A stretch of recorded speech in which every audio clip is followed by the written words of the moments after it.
Shalom dan selamat malam pada Bapak, Ibu, dan saudara-saudara yang terkasih dalam Tuhan Yesus Kristus.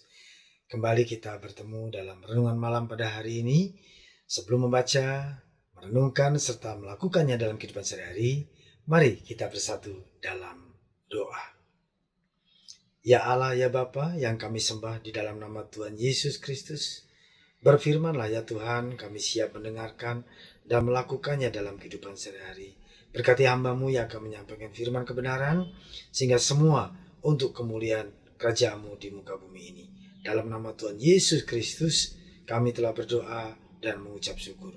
Amin. Pembacaan firman Tuhan pada malam hari ini diambil dari 1 Raja-Raja pasal yang ke-11 ayat 1 sampai yang ke-13. Demikian firman Tuhan.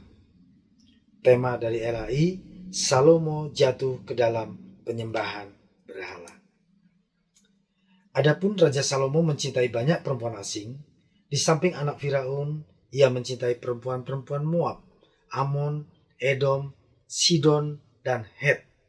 Padahal tentang bangsa-bangsa itu Tuhan telah berfirman kepada orang Israel, "Janganlah kamu bergaul dengan mereka, dan mereka pun janganlah bergaul dengan kamu, sebab sesungguhnya mereka akan mencondongkan hatimu kepada Allah-Allah mereka." Hati Salomo telah terpaut kepada mereka dengan cinta. Ia mempunyai 700 istri dari kaum bangsawan dan 300 gundik. Istri-istrinya itu menarik hatinya daripada Tuhan. Sebab pada waktu Salomo sudah tua, istri-istrinya itu mencondongkan hatinya kepada Allah-Allah lain, sehingga ia tidak dengan sepenuh hati berpaut kepada Tuhan Allahnya seperti Daud ayahnya. Demikianlah Salomo mengikuti Asitoret, dewi orang Sidon, dan mengikuti Milkom, dewa kejijikan sembahan orang Amon. Dan Salomo melakukan apa yang jahat di mata Tuhan, dan ia tidak dengan sepenuh hati mengikuti Tuhan seperti Daud ayahnya. Pada waktu itu Salomo mendirikan bukit pengorbanan bagi Kamos, dewa kejijikan sembahan orang Moab, di gunung di sebelah timur Yerusalem, dan bagi Molok, dewa kejijikan sembahan Bani Amon. Demikian juga dilakukannya bagi semua istrinya, orang-orang asing itu, yang mempersembahkan korban ukupan dan korban sembelihan kepada Allah-Allah mereka. Sebab itu Tuhan menunjukkan murkanya kepada Salomo, sebab hatinya telah menyimpang daripada Tuhan, Allah Israel, yang telah 2 kali menampakkan dirinya kepadanya, dan yang telah memerintahkan kepadanya dalam hal ini, supaya jangan mengikuti Allah-Allah lain, akan tetapi ia tidak berpegang pada yang diperintahkan Tuhan.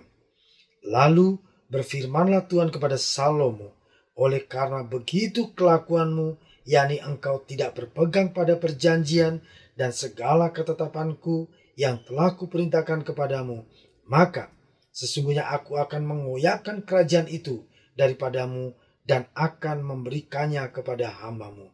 Hanya pada waktu hidupmu ini aku belum mau melakukannya oleh karena Daud ayahmu. Dari tangan anakmu lah aku akan mengoyakkannya. Namun demikian, kerajaan itu tidak seluruhnya akan kukoyakkan daripadanya. Satu suku akan kuberikan kepada anakmu oleh karena hambaku Daud dan oleh karena Yerusalem yang telah kupilih." Demikian pembacaan firman Tuhan pada malam hari ini. Bapak, Ibu, Saudara yang terkasih dalam Tuhan, tema kita malam hari ini adalah setialah sampai akhir.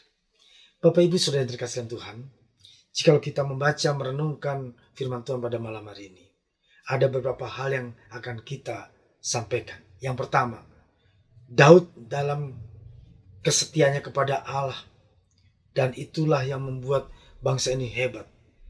Kemudian Daud punya anak Salomo, dan Salomo juga sampai 2 kali Allah menampakkan dirinya kepada Salomo. Tetapi begitu besar kasih Allah, dan juga Daud saat itu memberikan kepada Salomo supaya Salomo mengasihi Allah dengan sepenuh hati, dan itu dia lakukan. Tapi bagaimana dalam perjalanan Bapak, Ibu, dan Saudara yang terkasih dalam Tuhan? Salomo menyimpang dari ajaran apa yang sudah disampaikan oleh ayahnya dan yang sudah disampaikan oleh Allah langsung kepada dia, yaitu dia menikahi orang-orang asing dan justru bahkan menikah 700 istri dari istri bangsawan itu. Kemudian 300 gundik. Itulah yang membuat Allah sangat murka. Dan yang kedua, setelah masa tuanya Salomo, istri-istrinya semua menyembah kepada Allah-Allah lain, memberikan persembahan, dan Salomo pun tidak bisa berbuat apa-apa. Bapak Ibu Saudara yang terkasih dalam Tuhan, jikalau kita melihat bagaimana Salomo dalam kesetiaan Allah, dan kemudian dalam perjalanan dia mengalami kemerosotan iman, kemerosotan rohani, sehingga dia meninggalkan Allah yang disembah oleh ayahnya Daud yang luar biasa. Dan Allah mempunyai kasih yang luar biasa, Bapak Ibu dan Saudara. Apa yang disampaikan? Aku akan mengoyakkan seluruh kerajaanmu, tetapi belum saatnya, di mana saat kau masih hidup. Karena dia masih mengingat ayahnya Daud yang luar biasa. Itu yang pertama. Yang kedua, Bapak Ibu dan Saudara, bagaimana Allah akan mengoyakkan seluruh negeri itu, tetapi tidak akan mengoyakkan seluruhnya, Bapak Ibu. Ada satu suku yang akan tetap dia pertahankan di masa anaknya Salomo nanti, yaitu Yerusalem, yang dipilih oleh Allah untuk menjadi suku yang tetap akan menjadi yang terhebat, terbesar. Bapak Ibu Saudara terkasih dalam Tuhan, dalam surat Rasul Paulus juga katakan bahwa mari kita bertekun dalam kesetiaan mengiring kepada Tuhan. Sehingga kita bisa seperti Paulus katakan bahwa kita telah mengakhiri pertandingan yang baik. Kemudian kita telah mencapai garis akhir. Dan yang ketiga, telah memelihara iman. Apa yang dapat kita peroleh dalam firman Tuhan pada malam ini, Bapak, Ibu, dan Saudara yang terkasih dalam Tuhan? Kita harus tetap setia kepada Allah yang kita sembah di dalam nama Tuhan Yesus Kristus.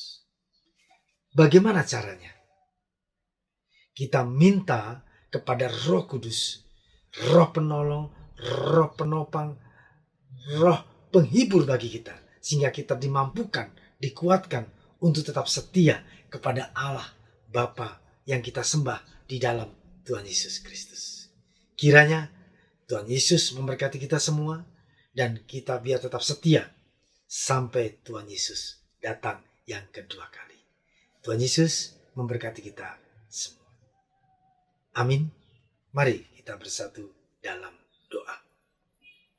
Bapa yang kami sembah di dalam nama Tuhan Yesus, terima kasih Tuhan firman-Mu yang menguatkan kami, sehingga kami boleh terus dikuatkan melalui kuasa Roh Kudus-Mu untuk tetap setia sampai akhir, sampai Tuhan memanggil dan sampai Tuhan datang kedua kali. Terima kasih Tuhan, berkati keluarga kami. Bila ada yang sakit, Tuhan sembuhkan. Bila ada yang berduka, Tuhan menghibur. Dan biarlah Tuhan memberkati setiap kehidupan kami sebagai anak, sebagai orang tua, sebagai jemaat, dan siapapun kami Tuhan. Sehingga kami boleh menjadi saluran berkat bagi semua orang. Berkati istirahat malam hari ini, sehingga kami boleh istirahat dengan penuh sukacita dan bangun pagi dengan penuh kemuliaan nama-Mu. Di dalam nama Tuhan Yesus Kristus, kami telah berdoa dan mengucap syukur. Amin.